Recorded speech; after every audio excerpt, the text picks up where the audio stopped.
Hoy vamos a hablar sobre cómo superar los desiertos que atravesamos en nuestro matrimonio y en nuestra familia. Porque algo sí es verdad, todas las familias y todos los matrimonios experimentan en algún momento un desierto. Y a veces empezamos a experimentar también en ese desierto carencias afectivas y hasta económicas. Y muchos matrimonios se destruyen, fracasan justamente cuando les toca pasar por uno de estos desiertos. Primero debemos de reconocer una cosa: los desiertos que pasamos en nuestro matrimonio no tienen la capacidad de destruirnos. Ningún problema que podamos enfrentar como matrimonio y como familia tiene la capacidad de destruirnos. Lo que nos destruye es la forma en que los enfrentamos. Porque los problemas que enfrentamos como matrimonio y como familia a veces son hasta necesarios para que maduremos y para que crezcamos. Ustedes van a decir, ¿cómo eso de que los problemas son necesarios para crecer? Se los explico. Cuando Jesús fue a una boda en Caná, según San Juan capítulo 2, del versículo 1 en adelante, ¿verdad que fue necesario que se terminara el vino común para que Jesús pudiera convertir el agua en vino y darles así a los novios el mejor de todos los vinos? ¿Era necesario entonces que llegara la escasez para que a partir de ahí llegara el mejor de los vinos? Claro que sí. A veces es necesario pasar por algunos desiertos para llegar a la verdadera felicidad. A veces es necesario llegar a la pérdida del gozo humano para que podamos experimentar el verdadero gozo que viene de Dios. Por eso, cuando hablamos del desierto, nuestra mente se conecta inmediatamente con el desierto que tuvo que pasar el pueblo de Israel. ¿Cuántos años vivió el pueblo de Israel en el desierto? 40 años. Pero ese tiempo en el desierto era necesario para que el pueblo de Israel creciera, para que el pueblo de Israel desarrollara la capacidad de obedecer. Y después de los 40 años en el desierto llegó la tierra prometida. Y por eso los problemas no deberían destruirnos. Los problemas que enfrentamos deberían hacernos madurar y deberían de llevarnos al verdadero gozo. Lo que nos destruye entonces no son los problemas que enfrentamos, sino la forma en que los enfrentamos. Porque no es el desierto el que desesperó a Moisés en el desierto, porque Moisés también tuvo que pasar el desierto junto con el pueblo de Israel. Y fíjese bien, Moisés no se desesperó por el desierto que estaba pasando, porque ¿de dónde venía Moisés? Moisés había vivido con Faraón en el palacio. ¿Eso qué significa? Que Moisés no sabía de carencias, que Moisés no había pasado hambre ni necesidad. Moisés no había tenido la necesidad siquiera de atravesar el desierto. Más adelante vamos a entender por qué Moisés entonces pasó el desierto con el pueblo de Israel. Pero en medio del desierto, Moisés no lamentaba las comidas que había dejado en el palacio. Moisés no lamentaba la comodidad que había dejado en el palacio. ¿De qué se lamentaba Moisés? Vayamos a la Biblia. Leamos el libro del Éxodo, capítulo 33, del versículo 12 hasta el 15. Escúcheme, voy a leer y les voy a hacer una pregunta. Y la pregunta que les voy a hacer es: Moisés en medio del desierto, ¿de qué se quejaba? ¿Se quejaba del desierto o de qué cosa se quejó Moisés? Éxodo capítulo 33, versículo 12 en adelante, dice así: Moisés dijo al Señor: mira, tú me pides que yo dirija a este pueblo, pero no me dices quién irá conmigo. También me dices que tenga que marchar con confianza,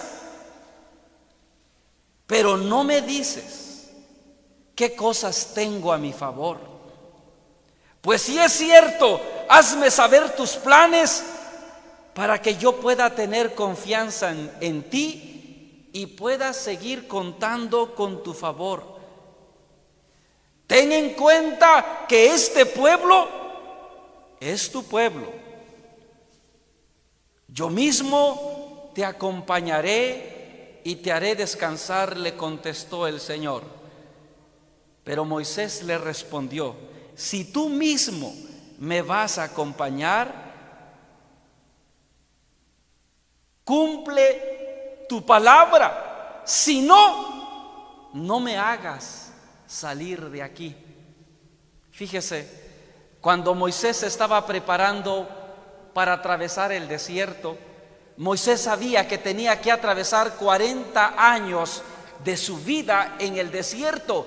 Pero a Moisés no le preocupaba lo que podía enfrentar en el desierto, no le preocupaba el hambre ni la sed. A Moisés le preocupaba una cosa: la soledad.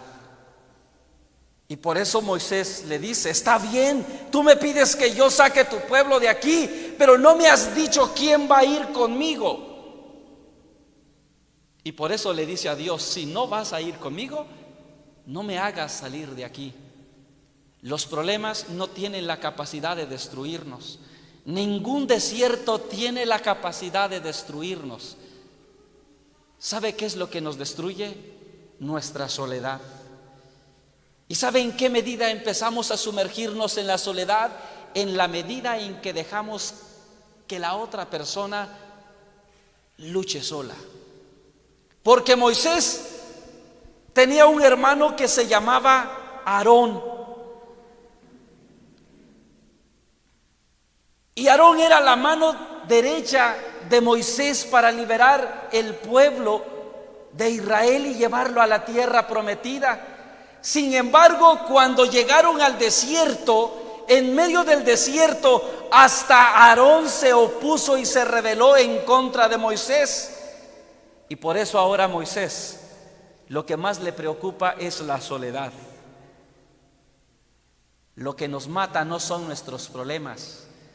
Lo que nos mata es el distanciamiento que existe entre nosotros.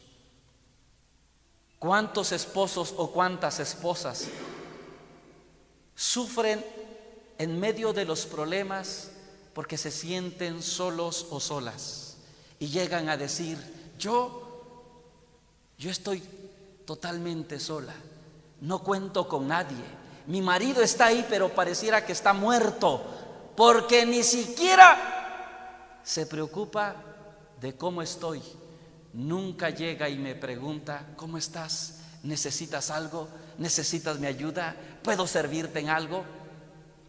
¿Y cuántas familias se han destruido por el distanciamiento que existe entre nosotros?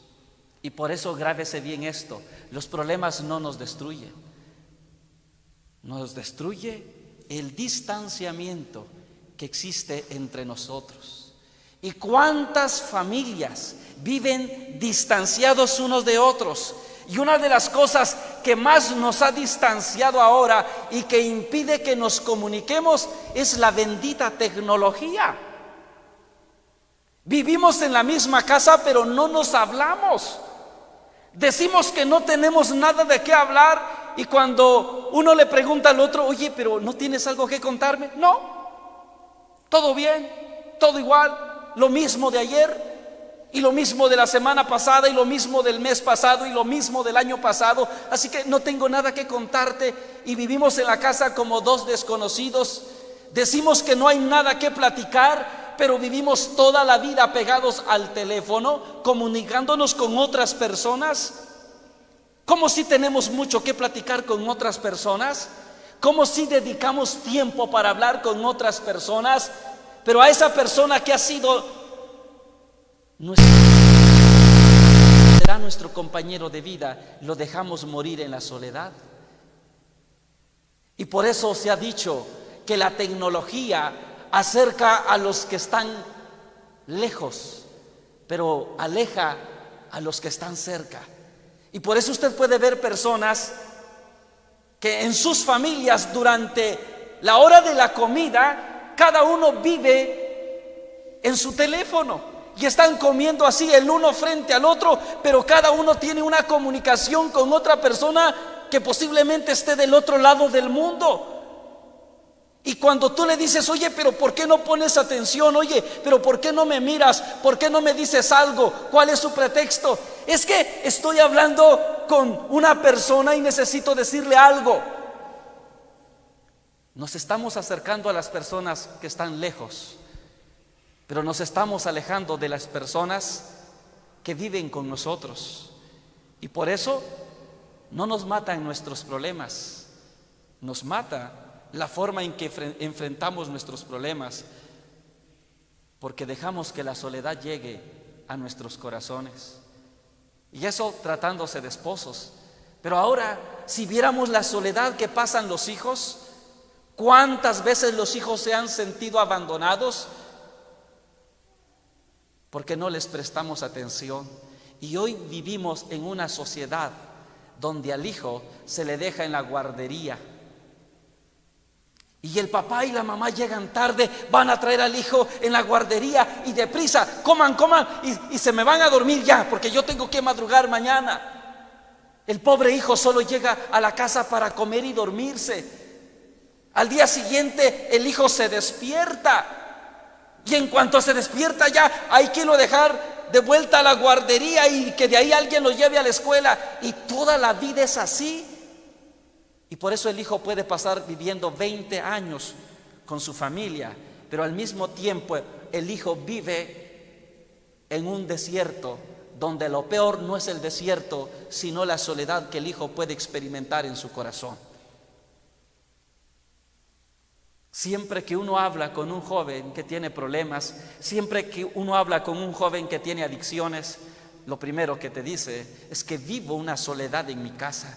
Es que a mi papá no le importo, es que a mi mamá no le importo, no se acuerdan ni siquiera el día de mi cumpleaños. Es que nunca me buscan, es que nunca se sientan conmigo a platicar. Y es la soledad la que termina matando a nuestros hijos. Y a veces culpamos a nuestros problemas y decimos, es que si no fuera este problema, mi familia estuviera mejor. No es el problema el que mata a la familia, es la forma en que enfrentamos el problema. Porque cuando tenemos problemas nos distanciamos. Deberíamos de ser como los borrachos. No estoy diciendo que seamos borrachos, pero deberíamos al menos imitarlos en una cosa. ¿No se han dado cuenta que dos borrachos, cuando sienten que ya están borrachos hasta las chanclas y ya no pueden caminar, siempre hay uno que carga al otro? ¿No se han dado cuenta que si uno se queda tirado, el otro se queda ahí sentado y se duerme junto a su compañero borracho? Si los borrachos saben acompañarse, ¿por qué nosotros, que un día dijimos que nos amábamos, no tenemos la capacidad de acompañarnos? Y por eso nos matamos nosotros mismos. Y a veces culpamos a otras personas cuando los culpables somos nosotros. Ahora viene lo mejor. La pregunta es, pero entonces, ¿cómo debemos enfrentar esos desiertos en los que nos sentimos solos? ¿Cómo puedo sobrevivir a un desierto cuando la otra persona que debería de ser mi apoyo me abandona? ¿Cómo debería yo de sobrevivir a un desierto donde parece que a nadie le importa mi vida? Se puede sobrevivir en un desierto haciendo dos cosas. Primero,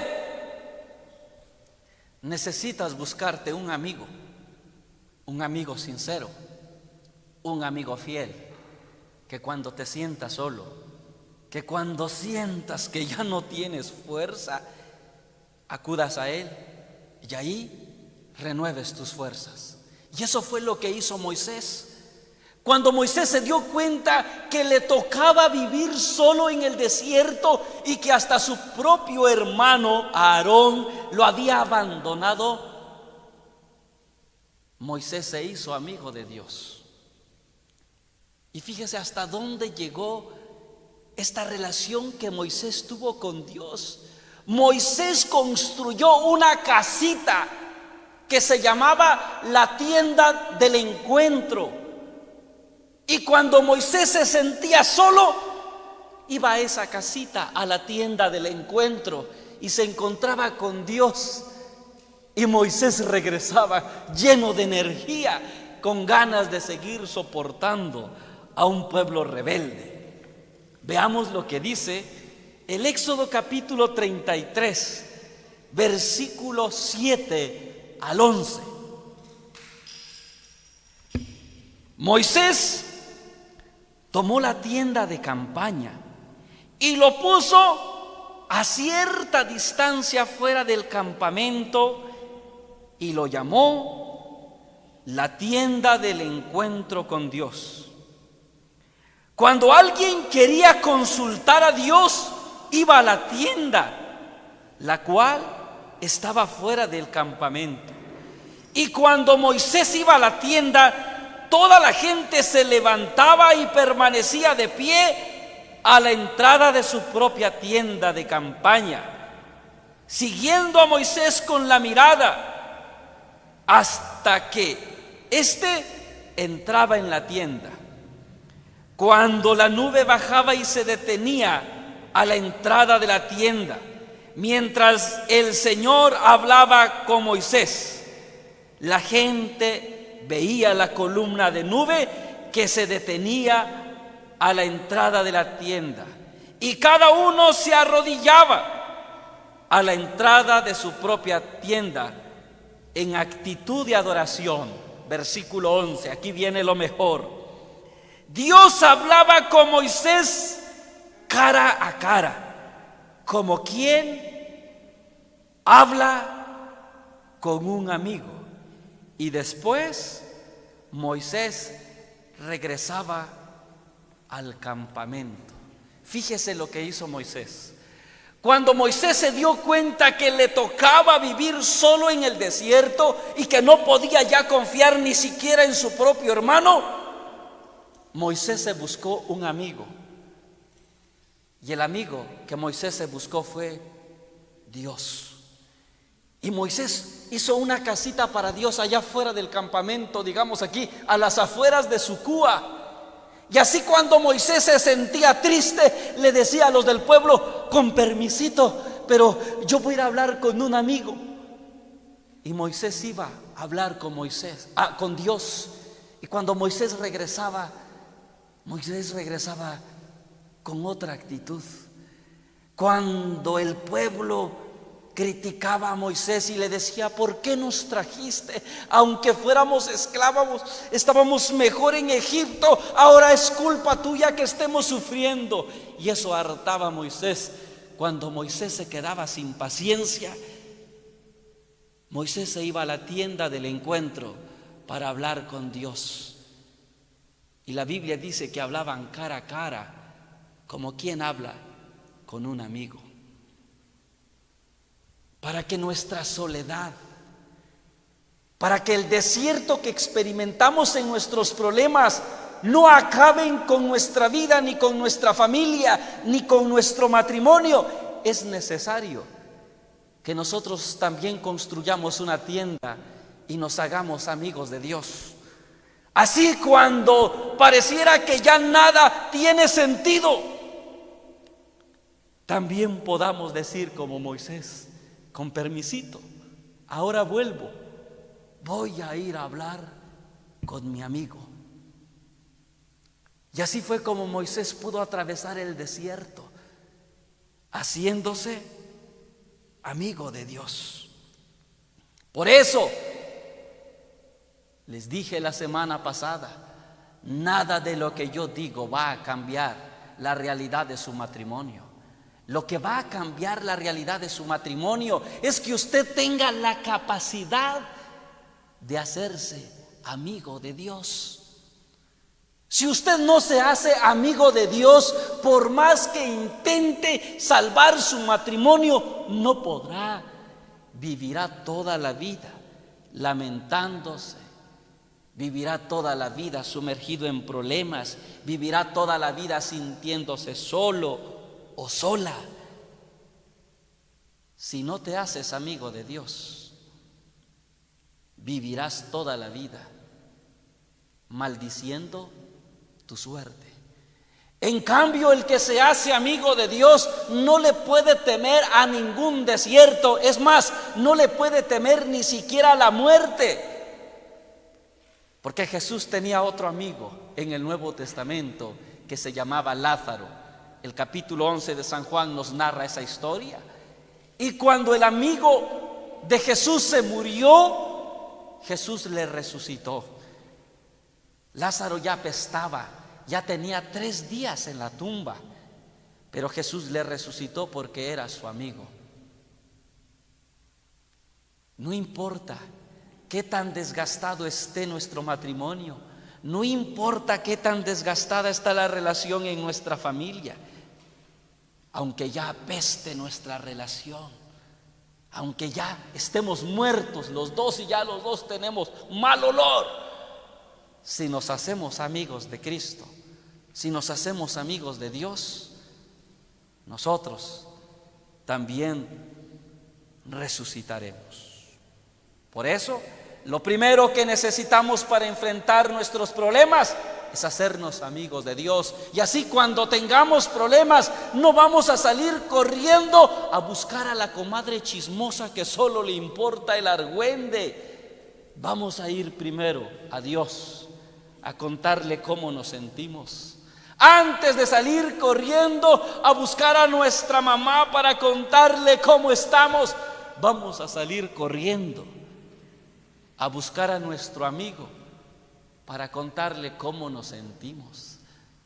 Antes de salir corriendo a buscar algún consejero matrimonial, psicólogo, lo que sea, necesitamos salir corriendo a buscar a nuestro amigo.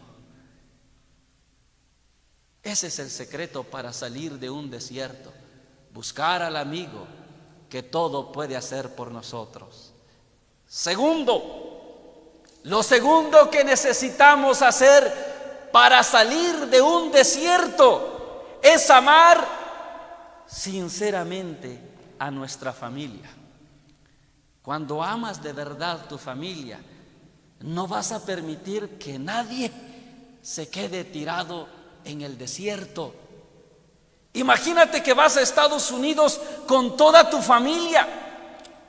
Imagínate que después de varios días de caminar en el desierto, un miembro de tu familia ya no puede caminar. No lo vas a dejar abandonado si le amas. Vas a hacer todo lo posible por salvarlo. Moisés no abandonó a su pueblo en el desierto, a pesar de que el pueblo era rebelde, a pesar de que el pueblo le criticaba y le culpaba de todo lo que le estaba sucediendo.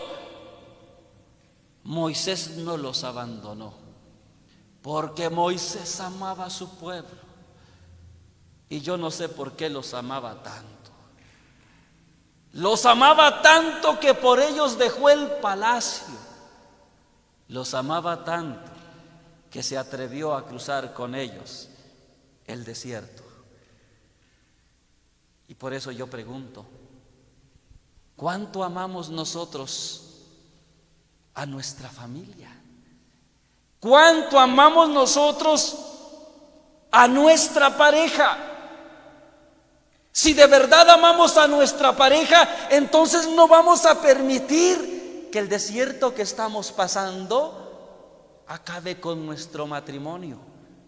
Si amamos nuestra familia y si amamos a nuestros hijos, no vamos a permitir que los problemas nos destruyan.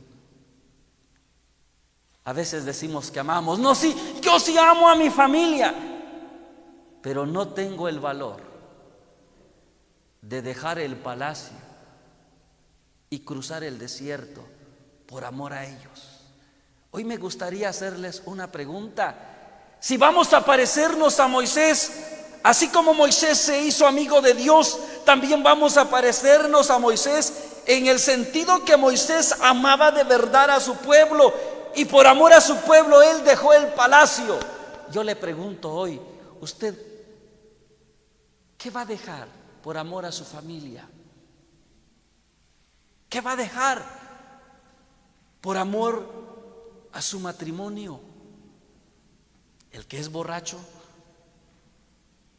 tiene que demostrarle a su pareja, a sus hijos, que les ama, dejando de ser borrachos. El que es de mal genio y no se le puede decir nada porque explota, tiene que dejar su mal genio por amor a su familia. El que tiene alguna adicción tiene que dejar la adicción que sea por amor a su familia. Y yo por eso le digo a todos los que tienen algún problema, mira a tus hijos, mira la cara de tus hijos, mírale a los ojos, y después de contemplar esa mirada tan inocente, tan pura, no puedes renunciar a las cosas que están destruyendo tu familia por amor a tus hijos. No puedes renunciar a esas cosas que te han apartado de ellos. Si viendo a tus hijos y viendo la mirada más pura que puedes presenciar en la vida, no puedes cambiar, hay de dos cosas. Una es que no los ames. Otra es que tengas un amor herido. ¿Qué significa tener un amor herido? Significa tener un pasado con heridas que no hemos sanado. Y como tenemos un pasado que no hemos perdonado y que no hemos sanado, por eso no nos importa destruir a los que ahora viven con nosotros, porque todavía sangramos por un pasado que no hemos perdonado. Por eso hace 2 semanas hicimos un pequeño taller de sanación interior, porque si no sanas tus heridas, tendrás un amor herido. ¿Y cómo es un amor herido? Vayamos a la Biblia. Hay un personaje que tiene un amor herido. ¿Quién es ese personaje? Jonás. Jonás capítulo 4. Se lo resumo para ahorrar tiempo. Jonás era un profeta rebelde. Un día Dios lo mandó a predicar a un pueblo pecador que se llamaba Nínive. Pero Jonás no obedeció a Dios. Jonás se fue de vacaciones y lo tuvo que tragar un pez. Y después de que por gracia de Dios pudo salir del pez, Jonás se fue a predicar a Nínive. Y dice el capítulo 3 que Jonás predicó 40 días en Nínive y les dijo: si no cambian de actitud, Dios los va a destruir dentro de 40 días. Y Jonás recorrió toda la ciudad y les predicó. Después de que Jonás había terminado de amenazar al pueblo de que ahora sí Dios los va a destruir, Jonás se quedó esperando de que Dios destruyera Nínive. Sin embargo, fíjense lo que hicieron. El pueblo de Nínive se arrepintió. Eso está en el capítulo 4. Todo el pueblo se arrepintió, todo el pueblo se puso de rodillas. La Biblia dice que hasta los animales ayunaron y Dios le perdonó al pueblo. Y cuando Jonás se entera de que Dios ya no va a destruir al pueblo, el capítulo 4 versículo 1 dice: a Jonás le cayó mal la actitud de Dios, porque Jonás le dijo: Señor, tú me habías dicho que los ibas a destruir y yo ya les dije que los ibas a destruir, así que ahora los destruyes porque yo ya lo dije. Y Dios le decía: no, Jonás, no voy a seguirte ignorando como si no te quisiera, porque yo ya lo dije. ¿A poco no? Cuando estamos enojados nos decimos cualquier cosa y le decimos a la otra persona: si te mueres, ni falta me vas a hacer. Cuando estás enojado. Después, cuando esa persona sale a trabajar, pasó una hora y no ha llegado, empezamos a rezar: Señor, que venga, que regrese, Señor, que venga a la casa. En el fondo mostramos que sí nos interesa. Pero cuando por fin llega a la casa, decimos: ya estaba feliz creyendo que te habías muerto. Así como Jonás, no somos capaces de tragarnos nuestras palabras. Y por eso, si cuando estaba enojado te dije algo, lo sigo sosteniendo cuando ya no estoy enojado. Y cuando Jonás no podía tragarse sus palabras, cuando Jonás decía: es que yo ya dije que no voy a luchar más, es que yo ya dije que ya hasta aquí llegué, y ahora alguien viene y propone: haz un último intento. No, porque es que yo ya dije que ya no voy a luchar. Jonás no tiene la capacidad de tragar sus palabras. En México hay una canción que dice: la chancla que yo tiro no la vuelvo a levantar.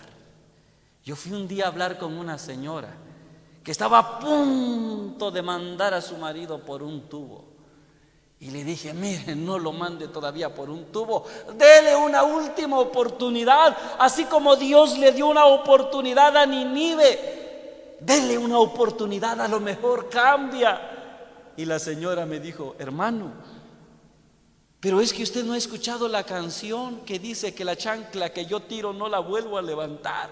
Y le dije: sí, pero olvídese de la canción, escuche usted la palabra de Dios. Pero es que si yo hago algo todavía por salvar mi matrimonio, ¿qué van a decir mis amigas? Es que mis amigas ya me dijeron: ¿que no tienes dignidad? ¿Acaso tú misma no te das tu lugar? ¿Por qué todavía sigues luchando? Ay, ¿qué van a decir mis amigas? No, mejor yo lo mando de una vez por un tubo. Tranquila, aprenda a tragar sus palabras. Pero Jonás no entendía. Jonás estaba necio con Dios: Señor, dijiste que lo vas a destruir, mátalos a todos, yo quiero ver que ardan en fuego, así como Sodoma y Gomorra. Y Dios dijo: no. Entonces Jonás se molestó con Dios Y Jonás, enojado, se fue a dormir debajo de un arbolito. Y cuando Jonás despertó, el arbolito ya se había secado. Y se termina de enojar con Dios. Y ahora sí, bravísimo, regresa a cuestionar a Dios y le dijo: Señor, ¿por qué permitiste que el arbolito se secara? ¿Qué culpa tiene el arbolito que estés enojado conmigo? Y Dios le dijo: ¿a ti te duele que se haya secado el arbolito? Y Jonás dijo: sí, claro que me duele. Y fíjese lo que Dios le dijo. Jonás capítulo 4, versículo 11. Pues con mayor razón debo yo tener compasión de Nínive, esa gran ciudad, donde hay más de 120,000 niños inocentes. ¿Por qué no destruyó Dios a Nínive? Porque Dios tenía compasión de los niños inocentes. Y Dios le dice a Jonás: Jonás, tú estás llorando por un arbolito que se secó, pero no te das cuenta que me estás pidiendo que yo destruya a más de 120,000 niños inocentes. Y por amor a esos niños inocentes, yo no puedo destruir Nínive. Pero es que, ¿y dónde va a quedar mi reputación? Voy a quedar como un profeta mentiroso. ¿Qué me importa, Jonás? A mí no me importa tu reputación. A mí me importan los niños inocentes. Cuando uno sabe amar como Dios ama, cuando uno ama de verdad, no con un amor herido, uno aprende a darse cuenta que vale la pena hacer un último intento, vale la pena darle otra oportunidad, vale la pena perdonar. ¿Por quién? Por los niños inocentes. Porque los que más sufren en la destrucción de un hogar son los niños, no los esposos. Porque muchos hasta celebran el día que se divorcian. Por fin, ahora sí voy a tener pareja nueva, voy a estrenar. Él está feliz. Los niños inocentes son los que sufren. Y yo por eso le digo a las familias: no peleen, pónganle fin a sus guerras, tráguense sus palabras, tráguense su orgullo, por amor a los niños inocentes. Y lo que más me duele a mí es ver llorar a un niño. Siempre que yo veo que un niño llora, me acuerdo de mis hijos. En cada niño yo veo mis hijos. Y si un niño llora y si un niño sufre, me pone triste, porque en ese niño yo veo a mis hijos. Hoy hágase una pregunta: ¿no vale la pena entonces tragarme mis palabras y cambiar por amor a esos niños inocentes que viven en nuestra casa? Yo le aseguro una cosa: si esos niños que viven en nuestra casa pudieran cambiar de papás, desde hace mucho tiempo nos hubiesen dado una patada en el trasero y nos hubiesen cambiado por otros mejores. Yo he hablado con niños que me han dicho: hermano, cuando yo era pequeñito y miraba cómo mi papá golpeaba a mi mamá, yo tenía ganas de matarlo. ¿Y sabe por qué no lo maté? Porque no tenía fuerzas. ¿Sabe? Cuando me gritaban y cuando me golpeaban y se desquitaban conmigo, Yo tenía ganas de salir huyendo y vivir en otro sitio. Pero ¿sabe por qué no me fui? Porque no podía, porque era pequeñito.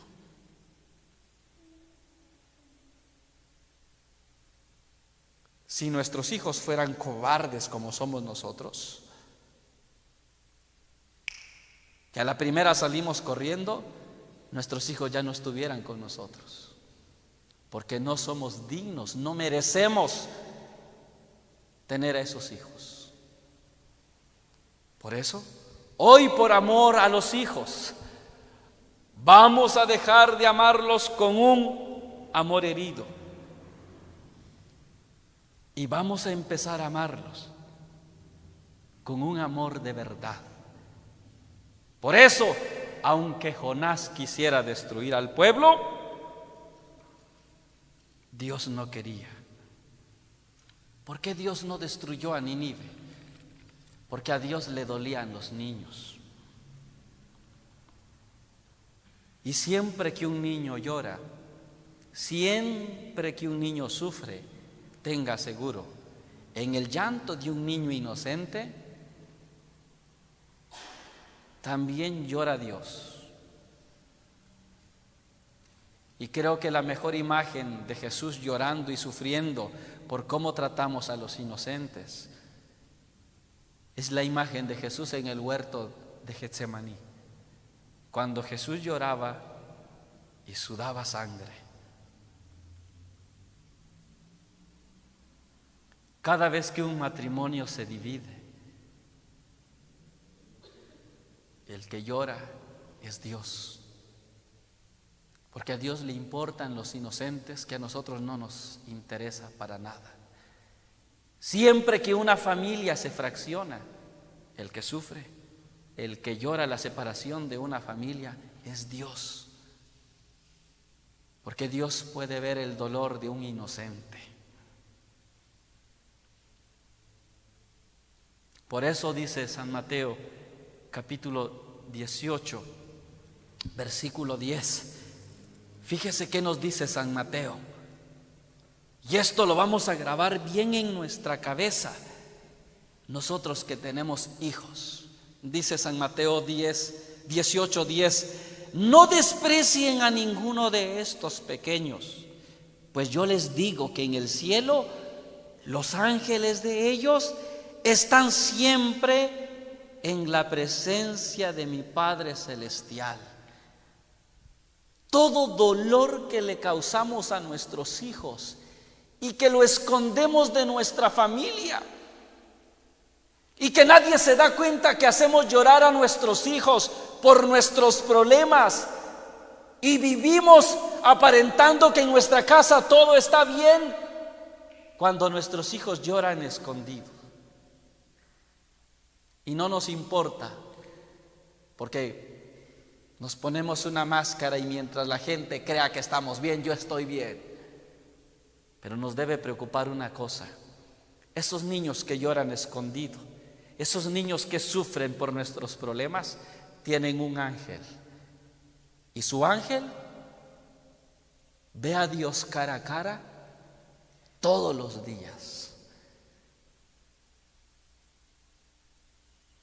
Y el que lleva la queja a Dios de esos inocentes que sufren son los ángeles que le protegen.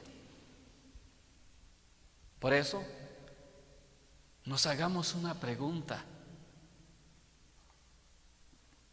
¿qué pensará Dios cuando mira a su Cúa desde el cielo, donde abundan las familias que se destruyen? ¿Qué pensará Dios cuando mira a su Cúa y mira tantos niños heridos por sus padres? ¿Qué sentirá Dios en su corazón cuando mira que en su Cúa hay miles de víctimas inocentes? Estoy seguro que Dios llora, como lloró un día por Jerusalén. Fíjense lo que pasó. San Lucas capítulo 19, versículo 41. Cuando llegó cerca de Jerusalén, al ver la ciudad, lloró por ella, diciendo: si entendieras siquiera este día lo que te puede dar paz. Pero ahora eso te está escondido y no puedes verlo, pues van a venir para ti días malos, en los que tus enemigos harán un muro a tu alrededor y te rodearán y te atacarán por todos lados y te destruirán por completo.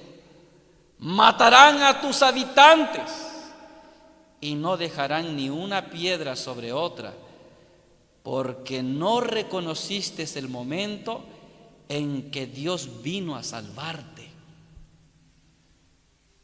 Jesús lloró por Jerusalén, porque Jesús había intentado salvar a Jerusalén y así impedir que muchos inocentes sufrieran. Y por eso Dios dice: llegará un día en que tus enemigos te atacarán. Esta misma historia la encontramos también en el capítulo 13, versículo 34. Lucas 13, 34 al 35. Fíjense lo que Jesús dice por Jerusalén, y dice: Jerusalén, Jerusalén, que matas a los profetas y apedreas a los mensajeros que Dios te envía. ¿Cuántas veces quise juntar a tus hijos como la gallina junta sus polluelos bajo sus alas, pero no quisiste? Pues miren, el hogar de ustedes va a quedar abandonado. Y les digo que no volverán a verme hasta que llegue el tiempo que digan: bendito sea el que viene en el nombre del Señor. Dios llora por Jerusalén cuando se da cuenta que a Jerusalén no le importa ni siquiera salvar su familia, salvar sus vidas. Y Dios dice que Jerusalén sufrirá hasta el día que digan: bendito el que viene en el nombre del Señor. Nosotros sufriremos en estos desiertos que pasamos hasta que no tengamos la capacidad de amar a nuestra familia y luchar por amor a nuestros inocentes. Para terminar, volvamos a Moisés. Ya vimos cómo ama Jonás. A Jonás que no le importa que Dios perdone a su pueblo. A Jonás que no le importa que el pueblo haya cambiado. Él quiere la destrucción solo porque ya lo dijo. Y me gustaría hacerles una pregunta: ¿a quién de ustedes le gustaría vivir con Jonás? Ay, Dios, si nosotros viviéramos con Jonás, desde cuándo nos hubiese prendido fuego, porque Jonás no sabe perdonar. Hoy sería bueno que le diga a su pareja: perdona, no seas Jonás, trágate tu orgullo, no seas Jonás. Pero fíjese bien, en Nínive el pueblo se arrepintió, Dios lo perdonó, pero Jonás no quería perdonarlos. Ahora fíjese cómo era el pueblo de Israel. El que ama con un amor perfecto es Moisés. Y fíjese cómo amaba Moisés a su pueblo. Deuteronomio capítulo 9. Antes de que el pueblo de Israel entrara a la tierra prometida, después de que Israel había atravesado todo el desierto, ahora Moisés les dice a los israelitas: mire, ya cruzamos el desierto, sobrevivimos, estamos a punto de entrar a la tierra prometida, pero antes de que entren a la tierra prometida, les voy a revelar un secreto. Y el secreto que les voy a revelar es que ustedes no han venido hasta aquí porque ustedes sean buenos. Ustedes han venido hasta aquí porque a mí me tocó abogar por ustedes delante de Dios. Fíjese cómo lo dice Moisés, Deuteronomios capítulo 9 versículo 7. Dice así: nunca deben ustedes olvidar que han contrariado al Señor su Dios en el desierto desde que salieron de Egipto hasta que llegaron a este lugar. Siempre han sido rebeldes. Ya en el monte Horeb hicieron enojar al Señor, y tanto se enojó contra ustedes que estuvo a punto de destruirlos. Moisés le revela al pueblo que Dios estuvo a punto de destruirlos.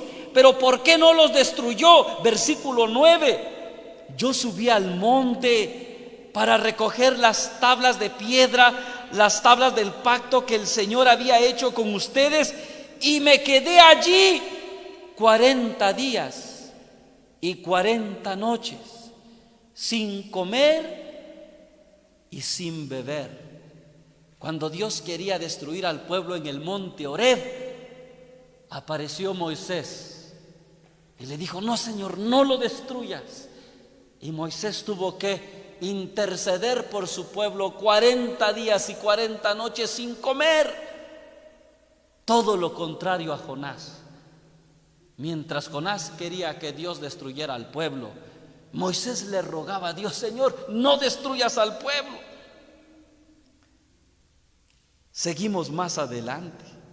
En el versículo 17 encontramos otra vez que más adelante Dios se enoja con el pueblo de Israel porque ahora se han hecho un ídolo. Y dice otra vez Moisés en el versículo 18: después me arrodillé delante del Señor tal como lo había hecho antes.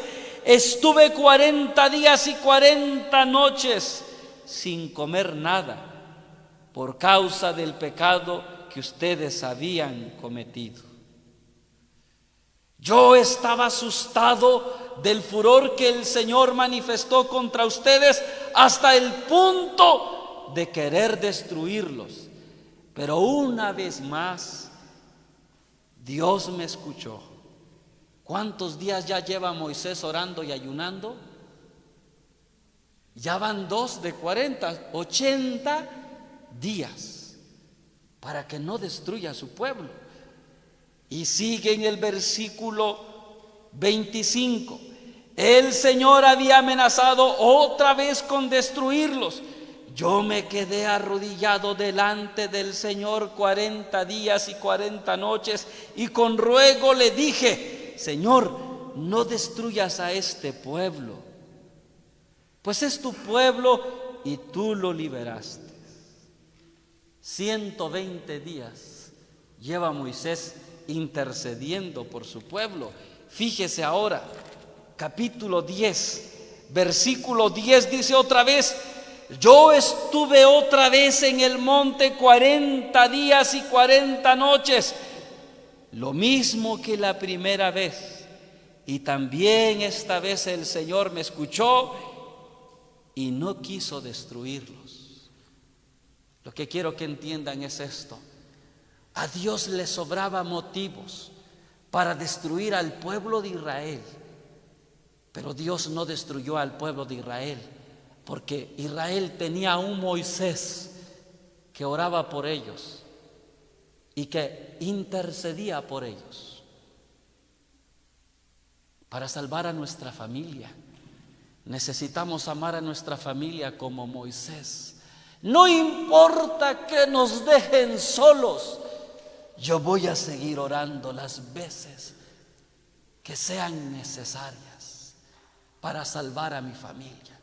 Imagínese Moisés diciéndole al pueblo: ustedes felices porque han llegado hasta aquí a la tierra prometida, pero miren mis rodillas, ya tienen hasta callo de tantos días que he estado de rodillas.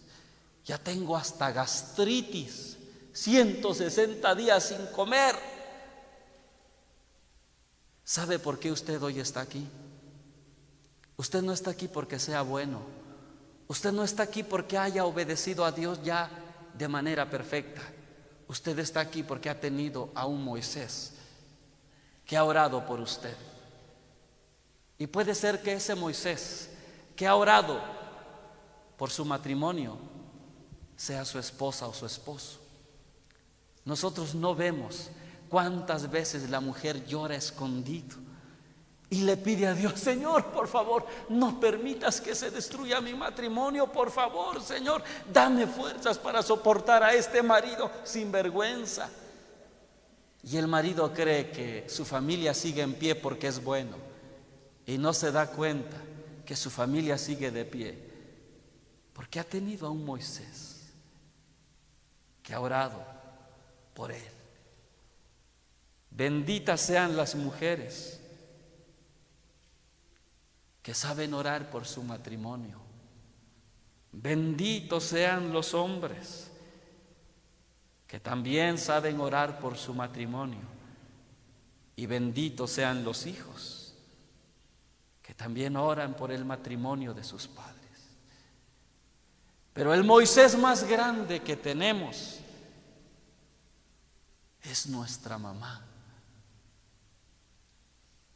Creo que a la única persona que le interesa nuestro bien en la tierra, de verdad, es nuestra mamá.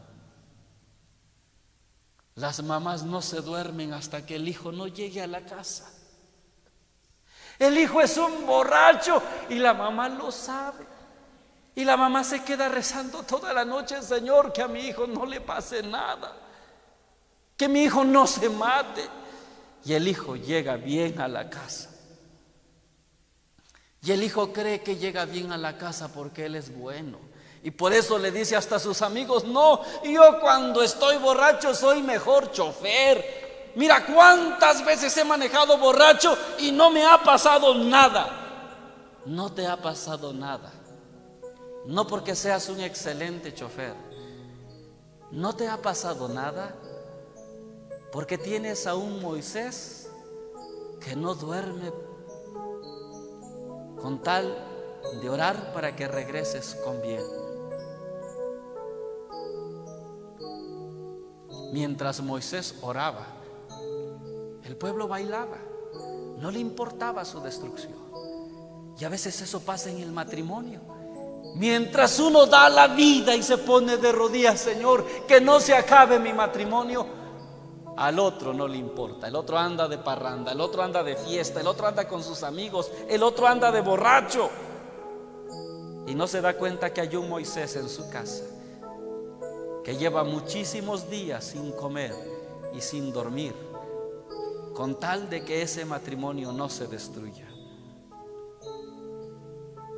Imagínese a Moisés mientras él ora, mientras él muere de hambre en la soledad del desierto, el pueblo bailando, no le importa su suerte. Qué triste escena de Moisés, ver a Moisés solo luchando. Pero ese Moisés que lucha solo está en nuestra casa. ¿Quién será el Moisés de nuestra casa que le ha tocado luchar solo o luchar sola? Y mientras nosotros nos vamos de fiesta, mientras nosotros vivimos como si nada pasara, hay un Moisés que llora. Hay un Moisés que le pide a Dios: Señor, por favor, otra vez, no destruyas mi familia.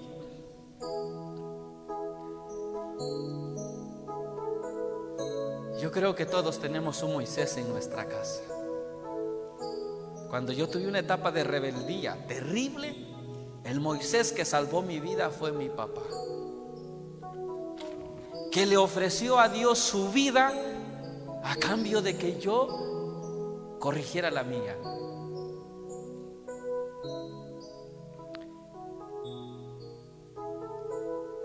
Y por eso a Moisés le preocupaba una cosa.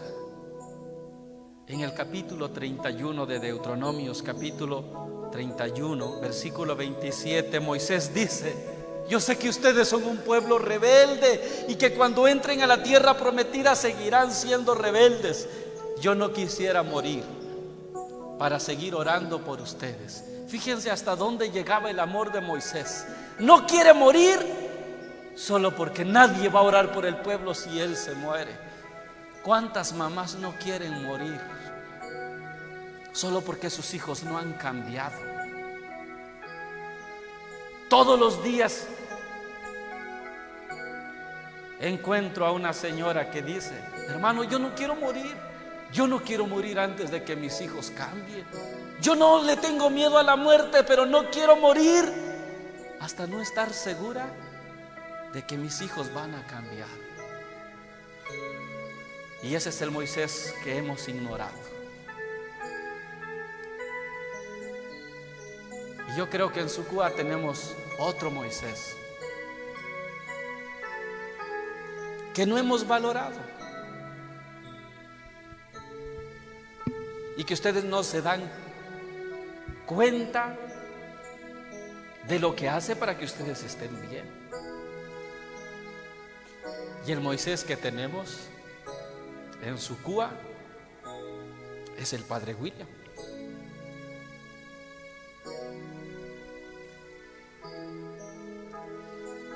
Y si no, dense cuenta de una cosa,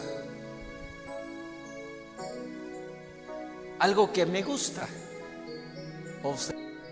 es que en todas las misas que celebra siempre pide por las familias que tienen problemas.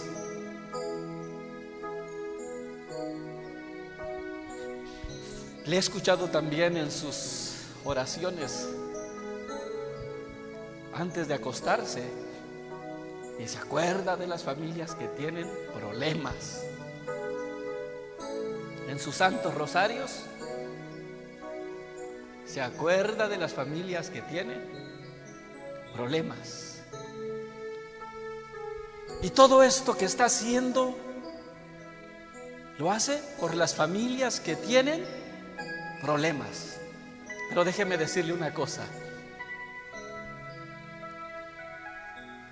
Moisés también se cansa. En el capítulo 17 de Éxodo, versículo 8, dice que un día que tenían una guerra, Moisés levantaba los brazos para que su pueblo no muriera. Pero de tanto Moisés se cansó, porque la guerra era tan larga y no terminaba, y Moisés había estado todo el día con los brazos levantados. Moisés se cansó. Y cuando Moisés se cansó, bajó los brazos y los israelitas empezaron a morir miles al día. Entonces, ¿qué hicieron? Aparecieron dos jóvenes, los más fuertes, y ayudaron a Moisés a tener las manos en alto para que el pueblo no muriera. El Moisés que tenemos en nuestra casa también se cansa. Pregúntele a su mamá: mamá, ¿no te habrás cansado de orar por mí para que yo cambie? O pregúntele a su mujer o a su esposo: ¿no te has cansado de orar por mí para que yo cambie? Creo que nuestro Moisés también ya se cansó. Y sería bueno preguntarle al padre William también: oiga, ¿y usted no se ha cansado de orar por nosotros? De seguir buscando cómo salvar nuestras familias, aunque a nosotros no nos importa. Porque mientras usted ora por nuestras familias para que no se destruyan, mientras usted invierte lo que no tiene para salvar nuestras familias, nosotros seguimos bailando por nuestro lado y no nos damos cuenta que ese Moisés un día se va a cansar, y que la única forma de que siga con los brazos levantados es que ahora yo me convierta en su apoyo. Esa mujer que tienes y que ya se quiere ir es Moisés cansado. que ya no puede levantar los brazos y que ahora necesita del marido que le sostenga, de los hijos que le sostenga. Y por eso yo vine a Sucúa. A mí me duele estar lejos de mi familia, pero yo he venido como aquellos dos jóvenes que ayudan a Moisés a mantener los brazos levantados. No solo al Moisés, que es nuestro párroco, sino también a ustedes, que les ha tocado luchar solos y solas, y de que a veces creen que ya no pueden. Pero hemos venido para ofrecerle nuestra ayuda. Pidamos a Dios que salve nuestra familia. Pidamos a Dios que nos convierta de Jonás a Moisés. Y hoy vamos a decirle: Señor, yo ya no quiero ser Jonás. Al Jonás que no le importa a su familia, al Jonás que no le importan los inocentes. Hoy quiero ser Moisés, aquel Moisés que no quiere morir antes de ver a su pueblo feliz. Aquel Moisés que prefiere seguir vivo en la soledad del desierto solo por una razón: para poder seguir orando por su familia.